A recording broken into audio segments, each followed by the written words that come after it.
आज के मॉडर्नाइजेशन के ज़माने में हम और आपके बीच या हमारे बीच रिश्तों की अहमियत बहुत कम होती जा रही है। इसका मुख्य कारण मुझे जहाँ तक लगता है कि रिश्तों का इम्पोर्टेंस एक दूसरे के प्रति समझना और एक दूसरे के प्रति समझदारी न होने के प्रति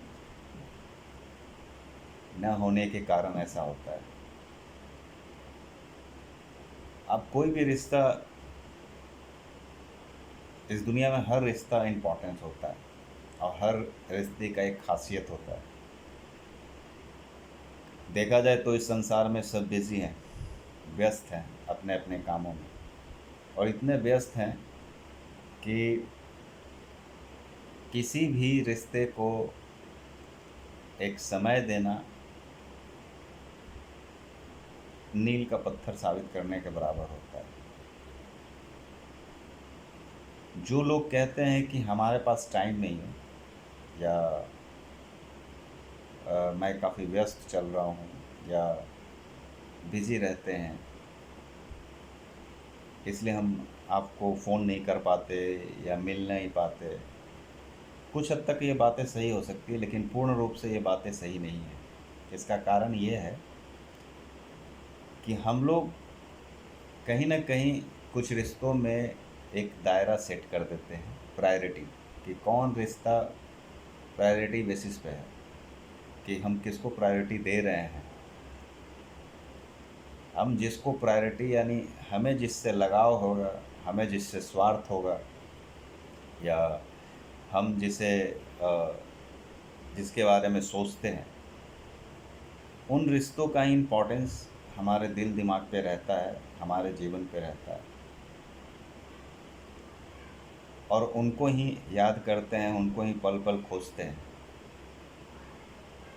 लेकिन जब एक समय ऐसा आता है जब उन रिश्तों का इम्पोर्टेंस भी सामने दिखता है कि अगर ये रिश्ते हमारे पास होते या ये लोग होते तो शायद ऐसा नहीं होता, वैसा नहीं होता। और वो जब हम किसी रिश्ते को प्रायोरिटी देते हैं और उसके पीछे भागते हैं और उसी के प्रति चिंता करते हैं, उसी के प्रति अपना इंटरेस्ट दिखाते हैं, तो लोग वो तो मिलते हैं, लेकिन बाकी पीछे जो रिश्ते छोड़ के आए वो छूटते चले जाते हैं, खाई पैदा हो जाती है। और जब एक और खाई रिश्तों में पैदा हो जाती है तो फिर आप उसको भरपाई नहीं कर सकते हैं। इसलिए कोशिश कीजिए कि चाहे आपके माता हैं, पिता हैं, भाई हैं, बहन है, मामा, चाचा, ताऊ, जो भी है, हर रिश्ते का एक अपना रूप है। आप जिस रिश्ते में अभी हैं, कल हो के आप जिस रिश्तों को छोड़ के आए उस रिश्ते का रूप आप भी ले सकते हैं और आपको भी बनना होगा। कहने का मतलब है कि आज आप पिता हैं, आज आप पुत्र हैं, तो कल हो के पिता बनिएगा। अगर आज आप बेटी हैं तो कल हो के माता बनिएगा।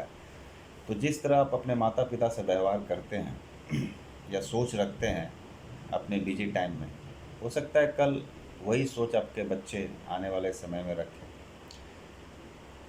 जिस तरह से अपनी सोच अपने भाई और बहन के प्रति रखते हैं, हो सकता है कि आने वाले समय में आपके बच्चे के भाई बहन एक दूसरे के प्रति रखें। तो जो हम अंदर हैं, जो हम खुद में हैं, वही चीज़ हमारे बच्चों में आगे जाके संस्कार में जाता है। हमें सबसे मिलजुल के रहना चाहिए अपने परिवार में, और परिवार में बिना एक साथ रहे खुशियाँ प्राप्त नहीं कर सकते। आप कितना भी अकेले रहिए, सुखी नहीं रह सकते हैं। खुश रहने के लिए आपको एक व्यक्ति, एक परिवार, एक समाज आपको चाहिए। और खुश रहने के लिए उस व्यक्ति से, उस परिवार से, उस समाज से आपको मेल मिलाप करके रखना ही होगा, यानी व्यवहार वैसा रखना होगा ताकि लोग आपको याद रखें। इसलिए कोशिश कीजिए कि हर हफ्ते, हर महीने या साल में या 6 महीने में उन रिश्तों को भी याद कीजिए जो आपके दिमाग में कभी कभी आते हैं, ताकि उनको अच्छा लगे और उनको प्यारा लगे कि लोग हमें अभी अभी भी याद करते हैं। और ऐसा याद कीजिए कि बेवजह, मतलब लोग कहते हैं कि आजकल रिश्ते बदनाम हो चुके हैं कि जब काम पड़ता है तो याद आता है।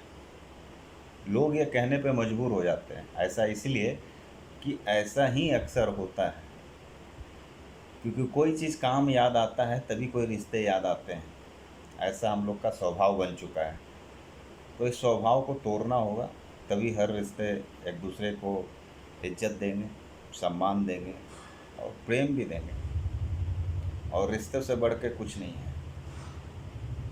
आप परिवार में जितने भी सदस्य हैं अलग अलग रहिए, उससे कुछ नहीं होना जाना है। एक मुट्ठी बंध कर रहिएगा तो एक ताकत रहेगी। इसलिए कोशिश कीजिए कि आपके परिवार में जितने भी सदस्य हैं एक मुट्ठी बन के रहिए, ताकि वो आपकी ताकत आए बुरे वक्त में, बुरे समय में। एक दूसरे का ताकत बनिए, न कि कमजोरी। अपने भाई के प्रति, बहन के प्रति, माता पिता के प्रति, दोस्तों के प्रति, समाज के प्रति एक ताकत बनने की कोशिश कीजिए, कमजोरी नहीं। क्योंकि अलग हम लोग को बचपन में सिखाया जाता है, या आप लोग भी पढ़े होंगे कभी किताबों में या टीचर के थ्रू, कि लकड़ी को एक गांठ अकेला तोड़े तो टूट जाता है और 10 लकड़ी को ऐसे तोड़े तो कभी नहीं टूटता है। इसका कॉन्सेप्ट ही यही है कि जब हम लोग मिलजुल के रहेंगे, एक साथ बंध के रहेंगे, तो हमें कोई भी बाहरी शक्ति तोड़ नहीं सकती। इसलिए कोशिश कीजिए कि अपने परिवार की भावनाओं की इज्जत कीजिए, खुद की भावनाओं की इज्जत कीजिए। आप जिसे समझ रहे हैं कि हमें कल ज़रूरत नहीं पड़ेगी, हो सकता है आपको ज़रूरत पड़ जाए। वक्त का कोई भरोसा नहीं होता है। तो हर रिश्ते का सम्मान कीजिए। हम यही प्रार्थना करते हैं कि हम लोग अपने आप में हर रिश्तों का सम्मान करते हुए एक साथ रहें, खुश रहें, समृद्ध रहें, संपूर्ण रहें और हंसते मुस्कुराते रहें। नमस्कार।